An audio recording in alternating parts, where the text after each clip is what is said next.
నేను మందిరంలోకి వచ్చి కూర్చున్నప్పుడు కూడా నన్ను చాలా బలహీనంగా వచ్చి కూర్చుంటాను.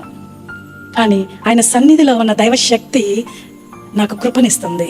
నేను అనుభవించాను జీవితంలో ప్రాక్టికల్గా. అందుకే నేను ప్రభునందు మిమ్మల్ని బ్రతిమలాడేది ఏంటంటే, ప్రభుతో ఉన్న సహవాసము నీ జీవితంలో తొలగించడానికి వాడు ఎక్కడ గాలం ఇస్తున్నాడో దానిని పసిగట్టు. నేను ఎక్కడ నిరాశపరిచి కృంగదీసి ఆయన ఇంటికి రాకుండా చేస్తున్నాడో దాన్ని పసిగట్టు, దానిని జయించు. దేవుడు యోహాను సువార్త 16:33 ఏమన్నాడు? మీకు శ్రమ కలుగును, ఆయన ధరం. నేను ఆల్రెడీ జయించాను.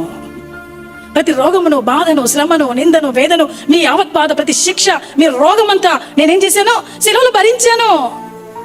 కనుకనే మీకు నేను విజయాన్ని కలిగించడానికి రెడీగా ఉన్న ప్రతిరోజు. అయితే వాడు నేను మోసగించి ప్రభుత్వం సమాధానం తొలగించి సహవాసం తొలగించడానికి ప్రయత్నం చేస్తున్నాడేమో, కానీ నేను జయించాను. నీకు కూడా జయ జీవితం నేర్పిస్తా. అందుకే ఆ ప్రభుత్వం సహవాసం కలిగి ఉండు, వ్యక్తిగతంగా, కుటుంబంగా, సంఘంగా.